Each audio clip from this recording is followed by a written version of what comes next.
저는 오늘 본문 말씀을 통해서 영혼에 대한 주님의 마음이라고 하는 제목으로 말씀을 나누겠습니다. 기도하고 시작합니다.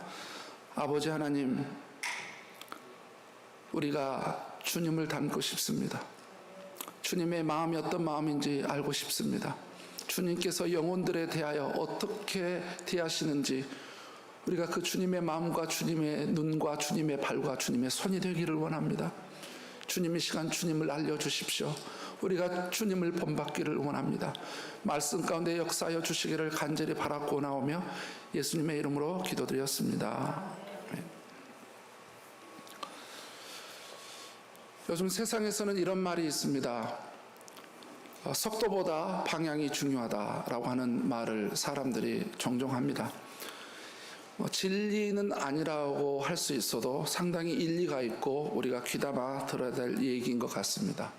속도보다는, 스피드보다는 방향, 디렉션이 훨씬 중요하다라고 하는 부분인 것입니다.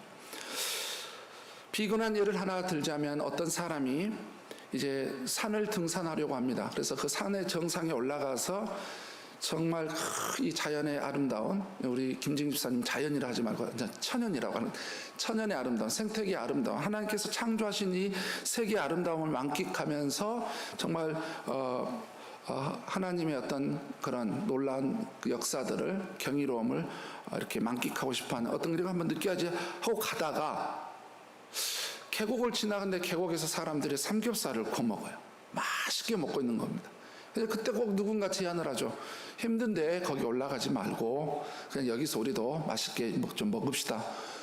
그래서 이제 맛있게 삼겹살을 먹었어요. 먹다 보니까 맛있어요. 그리고 막 계곡 물소리도 들으니까 좋지 않습니까? 그래서 시간이 됐어요. 이제 돌아갈 시간이 되니까 집에 갑니다. 집에 가서 이야기를 하는 거죠. 누군가. 그러고 보니까 우리가 왜 산에 올라가려고 했는데 왜 계곡에서 우리가 삼겹살을 먹었지? 삼겹살은 집에서도 먹을 수 있는데 우리가 왜 산에를 올라가려고 했다가 왜 갑자기 삼겹살을 먹게 됐지? 이제 이게 비근한 예인 거죠. 왜냐하면은 우리 인생에 살아가다 보면 중요한 방향이 있는데, 그 중요한 방향이 있는데 가끔 우리는 그 방향보다는 현재 직면하고 당면한 어떤 그런 문제에 급급하다 보니까 직면에 있는 여러 가지 그 급한 일이 생기다 보니까 그거에 그냥 빠져가지고 진짜 해야 될 것을 못하게 되는 그런 누를 범하는 게 우리 인간의 연약함 아닙니까? 저도 그런 부분을 수없이 경험하고 살아가고 있습니다. 제가 왜 이 말씀을 드리냐면 올해 연초에 하나님께서 우리 교회를 향해서 말씀을 주셨습니다. 예수 그리스도를 믿지 않는 사람들에게는 예수님을 믿고 구원받고, 그 다음에 구원받은 사람들은 예수님을 알아가고, 예수님을 알아가는 사람들은 지식으로 끝나는 게 아니라 예수님을 닮아가서 올 한 해 동안 우리 교회 안에 성도들 가운데 예수 그리스도가 중심이 되는, 오직 예수 그리스도가 살아 역사하는 한 해가 되자라고 이렇게 해서 우리의 목회적인, 우리의 삶의 방향을 정했습니다. 근데 이제 이게 2개월 정도 됐잖아요. 근데 분명히 그 방향이 있었는데 이제 살다 보면은 우리가 뭐냐면은 갑자기 우리 삶의 직면에 있는 여러 가지 상황이, 때로는 건강의 문제가 될 수도 있고 자녀들의 문제가 될 수 있고 경제적인 또 어떤 사업적인 문제가 될 수 있고 또 관계적인 문제가 될 수 있고 신앙의 문제가 우리 여러 가지 우리의 삶의 문제들이 그 방향을 잊어버리고 우리 그냥 당면에 있는 여러 가지 것들을 하게 되죠. 그래서 그런 차원에서 우리가 2달 정도 지금 지나가고 있는데 우리가 예수님을 믿는 것, 그다음에 예수님을 알아가는 것에 조금 이 2달 동안 그동안 했다라면 오늘은 저희가 예수님을 닮아가는 부분에 있어서 한번 함께 말씀을 나누려고 이 말씀을 함께 우리가 나누는 겁니다. 하나님께서 우리에게 이 말씀을 주셨습니다.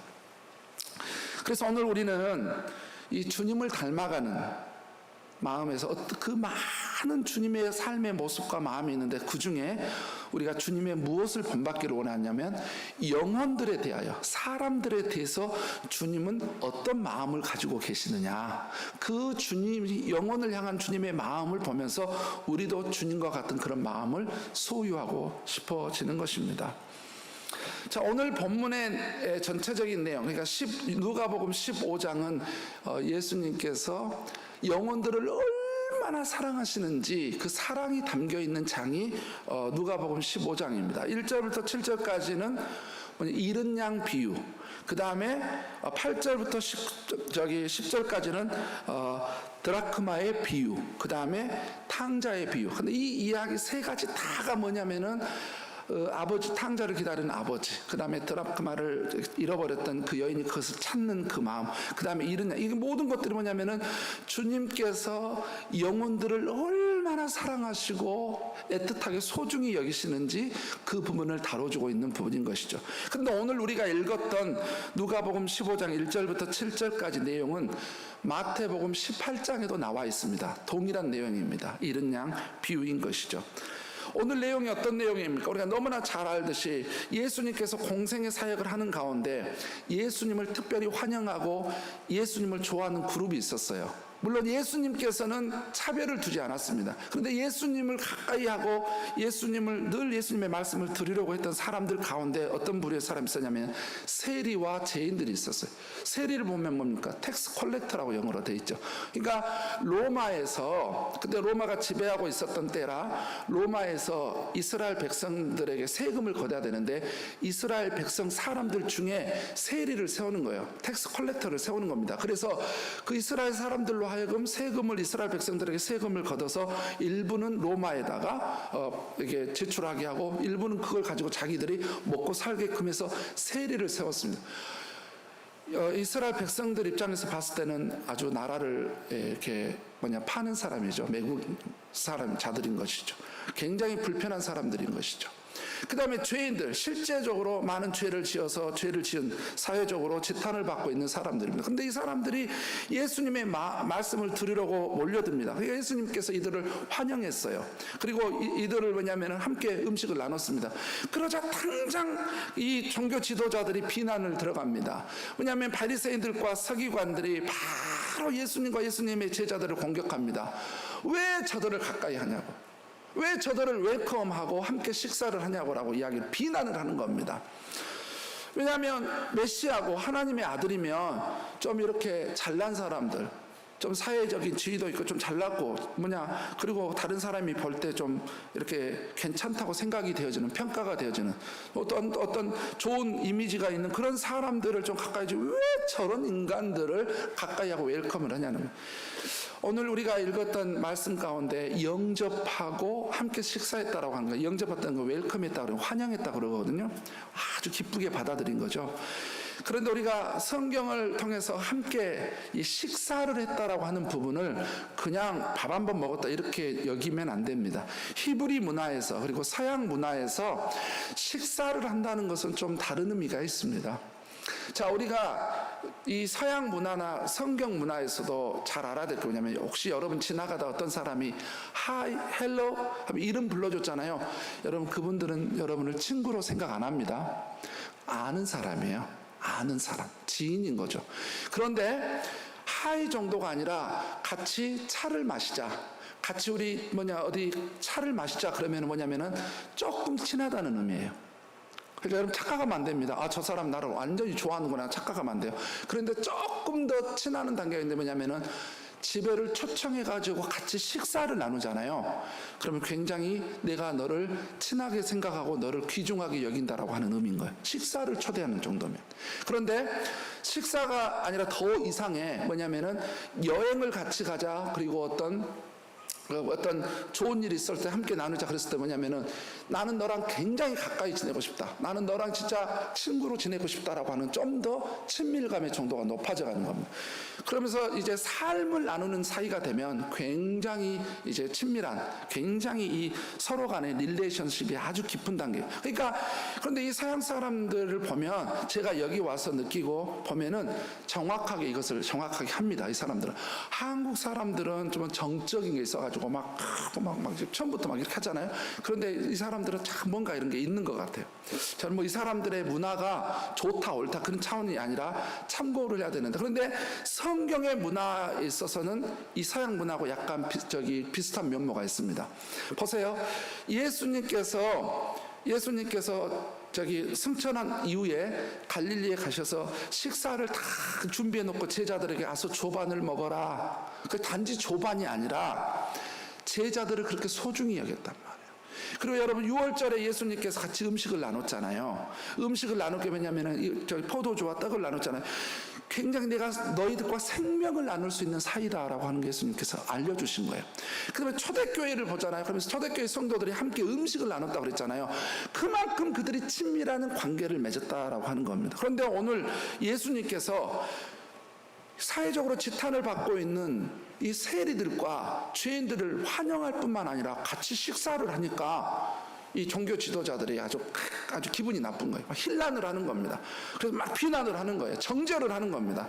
그래서 예수님께서 이때 딱 이제 비유를 든 거죠. 무슨 비유냐면은 잃어버린 양 비유, 드라크마 비유, 그 다음에 탕자 비유를 딱 들으면서 예수님께서 얼마나 영혼들을 사랑하시는지, 그 잃어버린 한 양이 있는데 이 양을 찾을 때까지, 포기하지 않고 찾을 때까지 가서 찾아내고 오면 어깨에 메고 와서 친구들을 불러, 동네 사람들을 불러서 잔치를 하고 기뻐하시는데 얼마나 잃어버린 그 영혼들을 찾고 그 사람들을 주님 앞에 돌아오게 하는 것에 대해서 기뻐하시는지, 그러면서 주님께서 딱 정리를 해주시는 게 뭐냐면 이와 같이 죄인 하나가 회개하고 구원받아서 하나님의 자녀가 되면 이렇게 하나님이 기뻐하신다라고 하는 것을 이제 비유적으로 한 말씀인 거죠.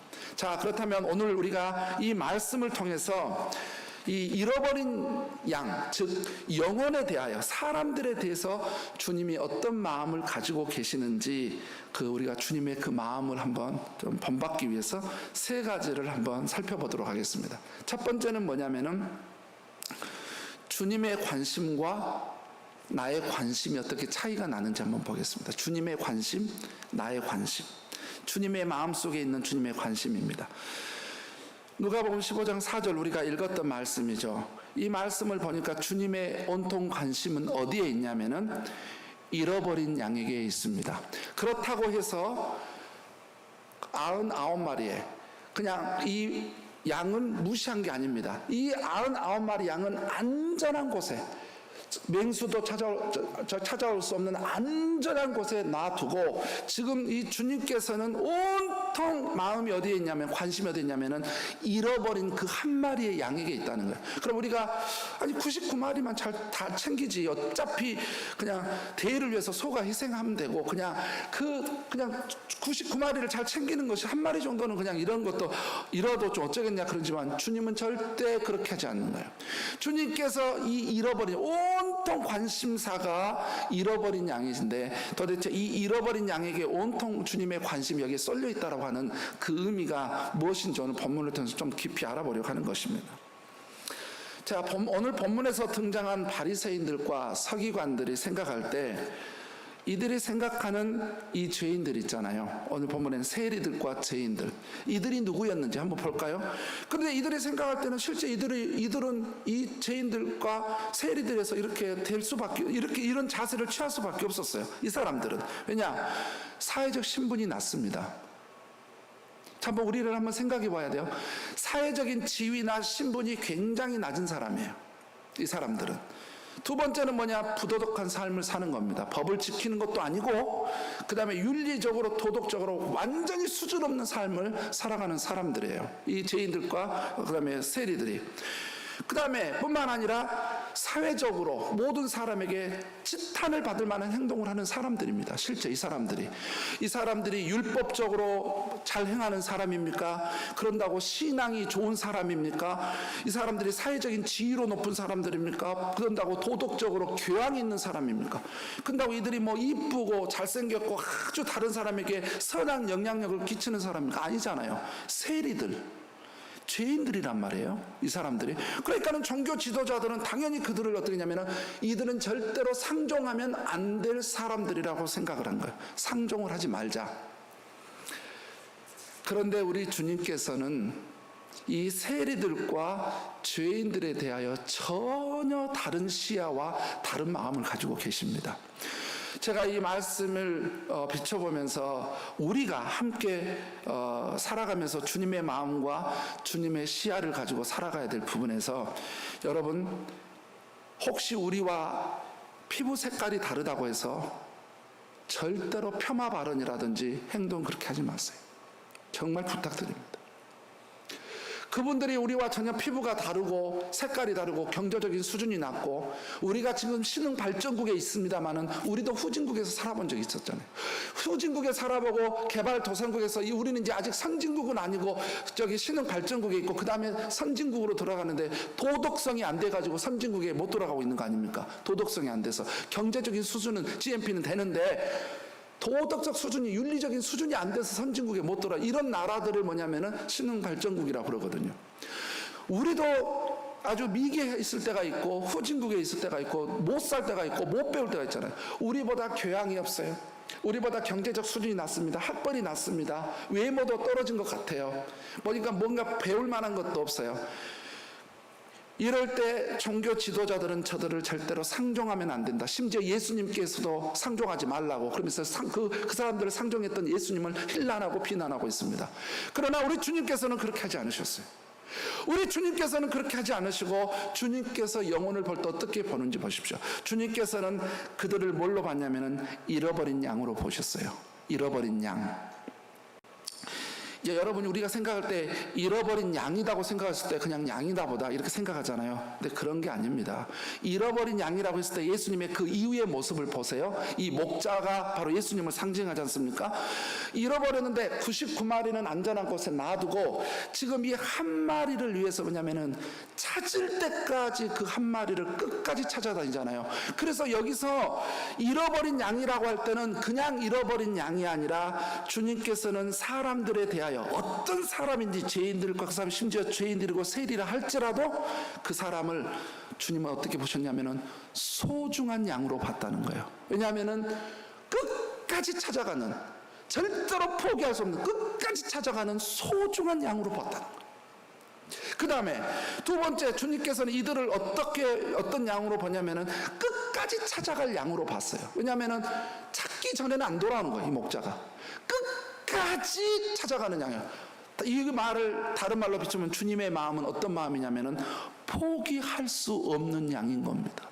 제가 말씀을 준비하는데 너무너무 마음이 무거워요. 너무너무 마음이 무겁더라고. 왜냐하면은 제 마음에 안 들고 제 생각과 다르고 나를 힘들게 하고 나를 어렵게 하고 그러면은 그냥 나이스하게 적당선에서 그 사람들과 상종을 안 하면서 그 사람을 그냥 포기를 하면 되지. 뭐 살다 보면 잃은 사람도 있고 얻는 사람도 있고 이럴 수 있잖아요. 주님이셨으면 어떻게 하냐면은 그 사람을 끝까지 찾을 때까지 찾아가서 절대로 포기하지 않는 주님의 이 마음. 너무 힘들더라. 왜 힘드냐? 주님처럼 살아야 되는데 주님처럼 살지 못하는 제 모습이 너무 형편없이 느껴지는 거예요. 이런 내가 무슨 말씀을 전할까? 기가 막히더라고요. 주님은 한 영혼을 이렇게 소중하게 여기고 이렇게 포기하지 않고 끝까지 찾아가고 그 다음에 주님께서는 이 잃어버린 양이 아니라 어떻게까지 가냐면은 저 양이 나에게 기쁨을 줄 양이다. 뭔 말이냐? 주님의 마음을 행복하게 할 양으로 보는 거예요. 주님께서는 우리 영혼들을 대할 때 사람들을 대할 때 소중한 영혼 포기할 수 없는 영혼 나에게 기쁨과 행복을 줄 영혼으로 그 사람이 못 배웠어도 핸디캡이 있어도 어떤 상황에 상관없이 주님은 이런 마음을 가지고 영혼들을 대하신다는 거예요. 외적으로 보여주는 것을 가지고 주님은 사람들을 대하는 게 아니라 주님께서는 한 영혼으로만 보신다라고 하는 거예요. 그걸 보면서 제 눈이 얼마나 잘못됐는지 제 마음이 얼마나 잘못됐는지를 보게 됩니다. 부끄럽습니다.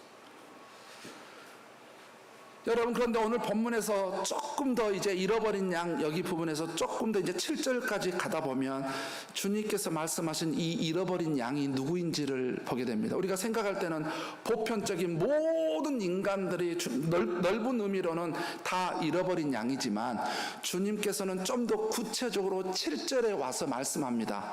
이 잃어버린 양이 누군지를 뭐냐면은 정확하게 말씀합니다. 이와 같이 죄인 하나가 회개하면 이렇게 돼 있어요. 그러니까 이 잃어버린 양이라고 하는 것은 주님이 보실 때는 어떤 양이냐면은 회개해야 될 죄인을 말하는 겁니다. 회개해야 될 죄인들. 다른 말로 말하면 주님께서는 이 죄인들을, 한마디로 이 땅에 존재하고 있는 모든 죄인들을 잃어버린 양으로 보고 계신다는 사실이에요. 1절과 2절에서 보면 바리새인들과 서기관들은 세리들과 그 죄인들을 죄인으로 봤어요. 이들을 신으로 봤단 말이죠. 그런데 주님께서 보시는 이 잃어버린 양, 그리고 주님이 보시는 죄인은 그런 텍스 컬렉터라든지 시너들, 죄인들의 개념만이 아니라 주님께서 보시는 잃어버린 양, 죄인은 누구냐면 아직도 회개하지 않아서, 아직도 의인이 되지 못하는 모든 죄인들은 하나님 보시기에 여전히 잃어버린 양이다라고 하는 사실인 것이죠. 구원받지 못한 모든 사람들 다 주님 보시기에는 잃어버린 양인 것입니다. 이러한 것들을 정리해보면 주님의 최고의 관심사는 잃어버린 양들, 즉 죄인들이 회개하여 구원받아 죄 용서를 받고 하나님의 자녀가 되게 하는데 예수님은 최고의 관심을 가지고 계신다는 거예요. 주님의 관심은 그거예요. 아직도 잃어버린 영혼 양이로서, 아직도 죄인 상태에서 아직도 주님을 모르고 지옥에 갈 수밖에 없는 그런 영혼들을 볼 때 주님은 그들을 그런 영혼으로 보고 그런 양으로 보기 때문에 주님은 저 사람이 세리냐, 저 사람이 무슨 사회적인 무슨 죄를 졌냐 이렇게 본 게 아니라 주님이 그래서 영혼으로 보시는 겁니다. 우리의 관심사와 주님의 관심사가 이렇게 큰 차이가 있다. 사람을 보는 눈이 이렇게 다르다라고 하는 거예요. 오늘 본문에서 우리가 두 번째 알아야 될 부분은 뭐냐면은 이제 주님의 사랑과 우리의 사랑을 한번 비교해 볼 필요가 있습니다. 주님의 사랑과 우리의 사랑. 오늘 본문에 등장하고 있는 15장 4절부터 5절까지에 있는 뭐냐면은 그 잃은 것을 찾아내기까지 찾아다니지 아니하겠느냐. 그 잃은 것을 찾아내기까지 찾아다니지 아니하겠느냐. 또 찾아낸즉 이렇게 하고 있습니다. 한마디로 주님의 사랑은 어떤 사랑이냐면은 포기하지 않는 사랑입니다. 포기하지 않는 사랑. 이 부분에 있어서 마태복음 18장 12절과 14절에 동일한 내용이 나온 데 있잖아요. 이 동일한 내용인데 누가복음에 없는 내용이 마가복음에 조금 첨가된 한 단어가 있는데 어떤 단어가 있냐면은 길을 잃은 양으로 되어 있어요. 마태복음은. 누가복음은 잃은 양으로 되어 있잖아요. 근데 마태복음은 길을 잃은 양으로 이렇게 되어 있습니다. 자, 이 두 가지를 합쳐보면 이제 길을 잃은 양 맞죠? 길을 잃은 양이 맞습니다.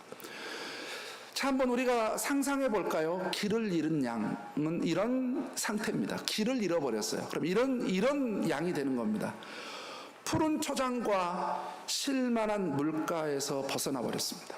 이제 길을 잃어버렸다는 것은 푸른 초장과 실만한 물가, 가장 안전하고 가장 풍요로운 곳을 벗어나서 굶주리고 있고 목말라가고 있습니다. 푸른 초장과 실만한 물가에서 벗어나 버린 양이에요. 얼마나 안타깝습니까? 그뿐만이 아닙니다. 이 양은 어떤 상태냐면은 돌아가야 될 길도 모르고 가야 할 길도 모르는 양입니다. 이 길을 잃어버렸으니까 길이라도 알면 되잖아요. 그런데 돌아갈 길도 모르고 가야 할 길도 몰라요. 이런 상황입니다. 지금 길을 잃었다는 것은. 인생에 참 행복을 주는 길도 모르고 사람이, 그 다음에 천국에 가는 길도 모르고, 그 다음에 인생이 어떻게 하면 인생에 참 의미가 있는지 그것도 모르고 그냥 풍세에 밀려서 그냥 살아가고 있지만 진짜 내가 어떻게 살아야 될지 그 길을 몰라서 살아가고 있는 인간의 모습이나 오늘 주님이 말씀하는 길을 잃어버린 양이나 똑같은 거라는 거죠. 주님이 보시기에는 얼마나 안타깝습니까? 돌아가야 될 길도 모르고 가야 될 길도 모르는 이 안타까운 현실. 그 다음에 세 번째, 이 길을 잃어버린 양의 상태는 뭐냐면은 목자를 잃어버리고 방황하고 있는 양이에요. 목자를 잃어버렸어요. 목자를.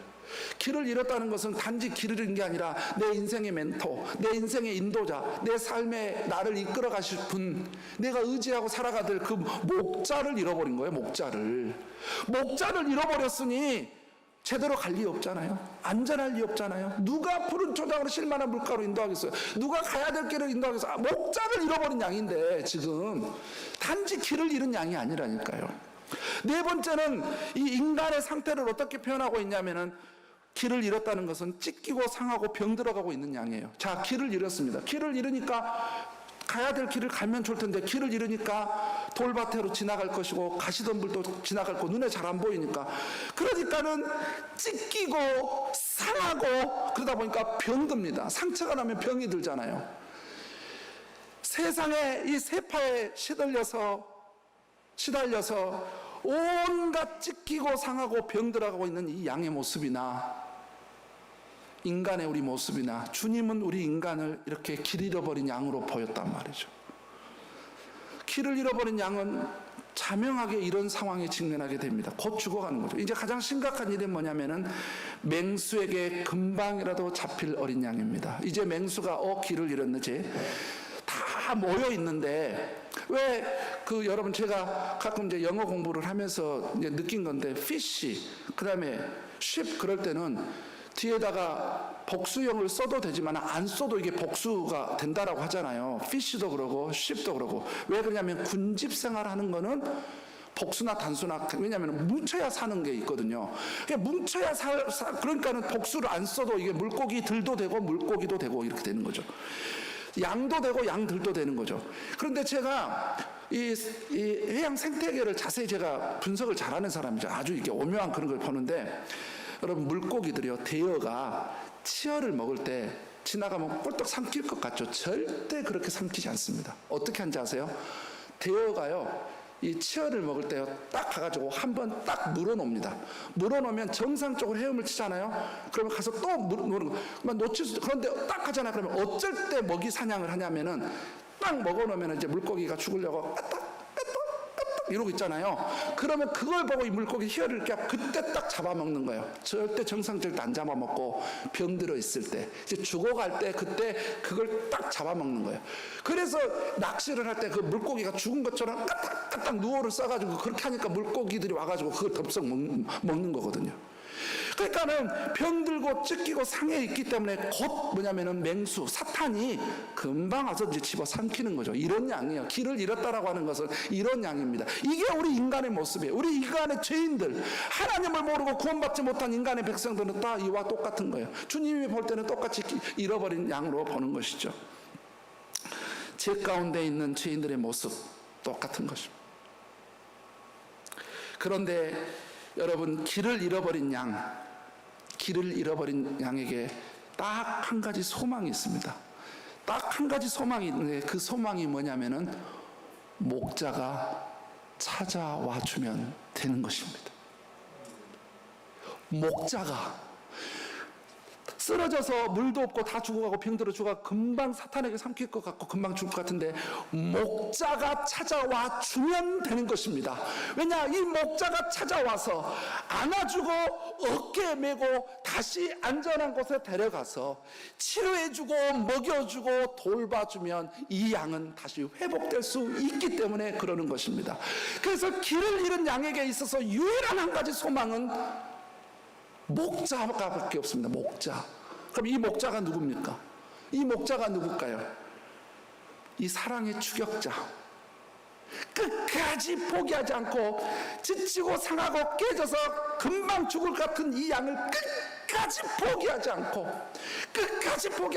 찾을 때까지 이름을 부르면서 길라바 오라 예나 부르면서 끝까지 찾아와서 안고 어깨에 매서 다시 안전한 곳에 갈 때까지 절대로 포기하지 않는 목자, 사랑의 추격자. 그 목자가 누굽니까? 시편 23편에 다윗은 고백했죠. 여호와는 나의 목자시니. 시편 100편의 시편 기자는 여호와께서는 우리의 목자다. 이스라엘의 목자다. 우리는 그의 기르시는 양이요 그의 기르시는 백성이로다. 하나님이 우리의 목자다라고 했습니다. 이럴 때 이제 이스라엘 백성들은 하나님이 눈에 보이지 않는 그 하나님이 우리의 목자라고 생각하고 그런 신앙의 관념을 가지고 살아가고 계셨는데 어느 날 살아계신 예수 그리스도께서 공생의 사역 가운데 어느 날 청중에게 메시지를 합니다. 나는 선한 목자다. 나는 너희를 위해서 목숨도 내놓을 수 있다. I am the good shepherd.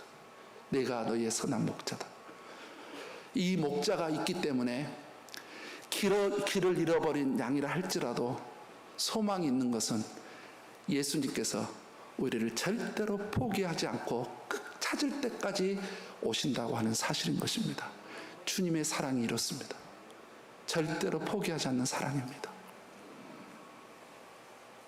여러분, 그럼 오늘 본문에서 봤을 때 잃어버린 양을 찾는다, 잃어버린 양을 찾았다라고 하는 것이 오늘 본문의 어떤 내용입니까? 뭐하고 연결된 거예요? 잃어버린 그 양을 찾았다라고 한 게 뭐냐면은 죄인이 회개했다, 이거랑 같은 거예요.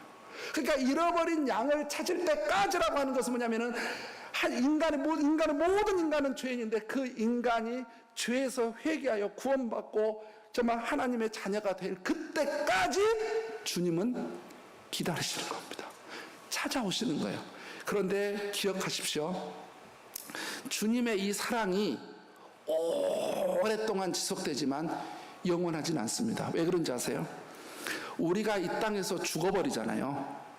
만약에 예수님을 안 믿고 이 땅에서 죽잖아요. 아니면 예수님께서 재림을 하셨잖아요. 이 주님의 사랑도 끝나는 것입니다.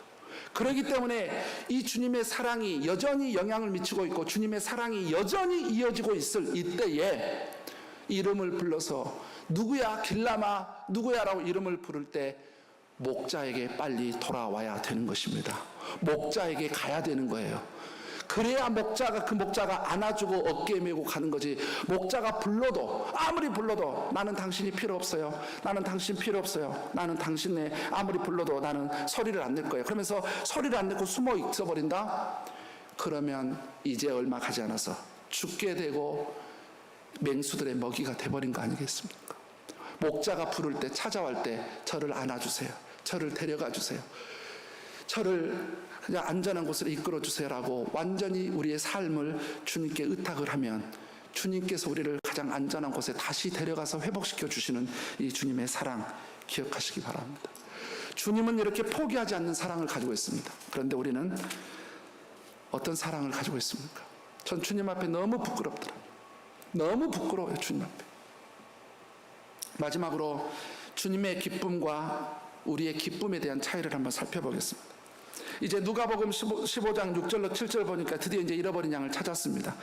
그러니까 이 목자는 뭘 기뻐하냐면 이제 난리가 났습니다. 동무들을 부르고 친구들을 부르고 온갖 이웃들을 불러가지고 와라, 축제하자, 즐거워하자, 내가 잃어버린 양을 찾았다. 또 이게 드라크마에서 뭐냐면 이 여인은 내가 잃어버린 드라크마를 찾았다, 축제를 하자. 저 탕자에 비유해서 그 아버지는 뭐냐면 내가 죽었다가 살아난 내 아들이 다시 돌아왔다. 우리 함께 즐기자. 소를 잡아라. 풍악을 울려라. 옷을 입혀라. 너무너무 즐거워하는 거예요.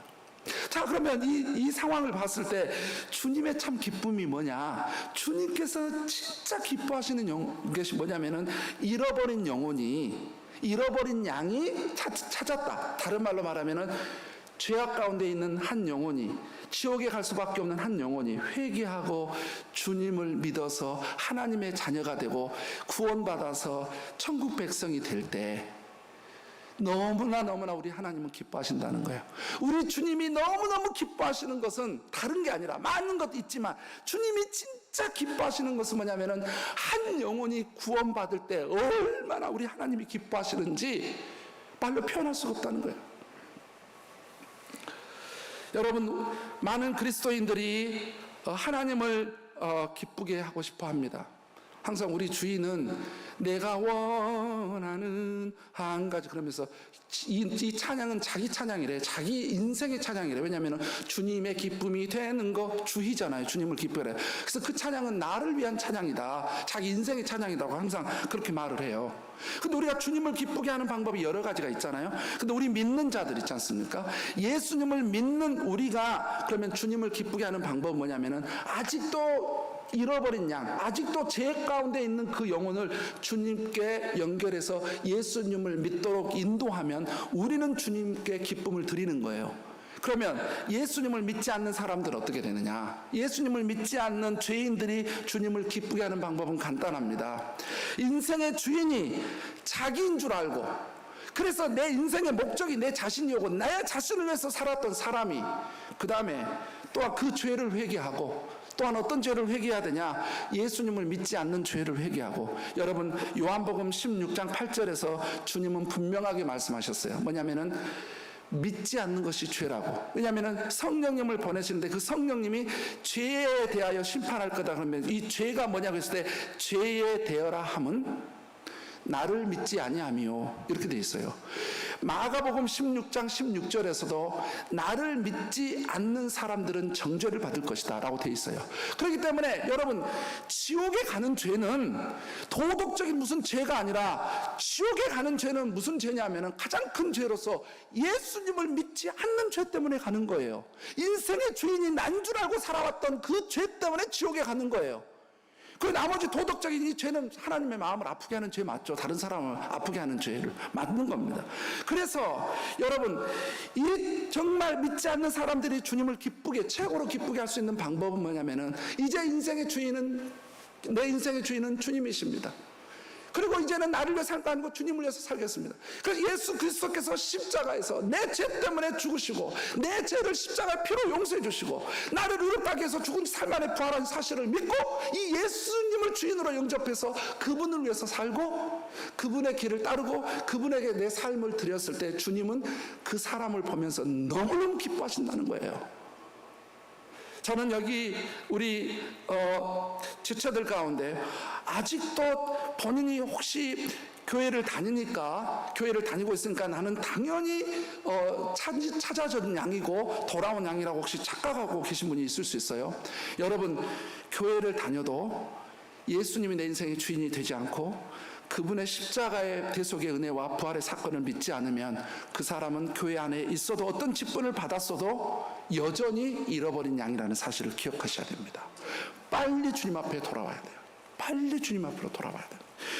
10절과 32절을 보니까 다 똑같아요. 10절에도 그 드라크막 비유에서 뭐냐면은 너무 기뻐한다 그랬고, 뭐냐면은 저기 탕자의 비유에서도 아버지가 너 아들이 돌아왔기 때문에 너무 기뻐한다 그랬어요. 그러니까 다 똑같은 구절의 내용이 나오는 거예요. 바로 우리 주님이 이 정말 잃어버린 양들에게 가장 기뻐하는 것은 여러분이 뭘 어떻게 많이 하고 뭐 이걸 하고 저걸 해서 나도 하나님 기쁘게, 아니요. 여러분, 예수님을 믿지 않는 사람들이 하나님을 기쁘게 하는 딱 한 가지 방법은 뭐냐면은 회개해서 구원받고 하나님의 자녀가 되는 것입니다. 주님이 너무 기뻐하시는 것이죠. 그런데 우리의 기쁨은 뭡니까? 여러분, 우리는 뭘 기뻐하고 있죠? 영원히 주님 앞에 돌아와서 구원받는 모습을 기뻐합니까? 우리가 기뻐하고 있는 건 뭐예요? 이렇게 주님이 기뻐하는 거하고 차이가 난다는 거죠. 말씀을 정리합니다. 오늘 우리는 주님을 닮기 위해서 주님의 관심이 뭐고, 그 다음에 주님의 사랑이 어떻게 나타나고 주님의 기쁨이 뭔지를 살펴보았습니다. 아직도 잃어버린 영혼들에 관심이 있고 포기하지 않는 사랑을 가지고 계시고 잃어버린 영혼들이 주님 앞에 돌아와 회개해서 구원받는 것을 너무 기뻐하시는 주님. 그런데 우리의 관심과 우리의 사랑과 우리의 기쁨은 주님과 비교해 볼 때 어떠냐라고 하는 거죠. 기억하십시오. 혹시 여기에 우리 예수 그리스도를 믿고 구원받아서 정말 찾아진 양이 되신 분들이 있으면 하나님 앞에 감사하십시오. 그러나 혹시 한 분이라도 아직까지 자기가 잃어버린 양의 상태라고 하는 분이 계시다면 이걸 기억하십시오. 우리 모두는 죄인으로서 지금 잃어버린 양이라고 하는 사실. 두 번째는 주님은 지금도 한 영혼이라도 주님께 돌아오기를 기다리고 계시고 찾고 계신다는 사실. 세 번째는 이 주님께서는 어떤 죄인도 용서하지 못할 죄인이 없다. 그 사람이 어떤 죄를 졌다 할지라도 다 용서하실 수 있다라고 하는 사실. 네 번째는 잃어버린 양, 즉 죄인들이 돌아올 수 있는 길은 목자 대신 예수님을 만나는 것밖에 없다라고 하는 겁니다. 마지막으로 알아야 될 사실이 뭐냐면은 죄인이, 오늘 본문에 있었던 죄인이 의인이 될 수 있는 유일한 길은 죄를 회개하고 예수님을 믿을 때만이 죄인에서 의인으로 바뀐다는 사실을 기억하시길 바랍니다. 그래서 저는 우리 교회 모든 분들이 다 이렇게 구원의 확신을 가지고 예수님을 알아가고 예수님을 닮아가는 귀한 은혜가 있기를 예수님의 이름으로 축원드립니다. 기도하겠습니다. 아버지 하나님,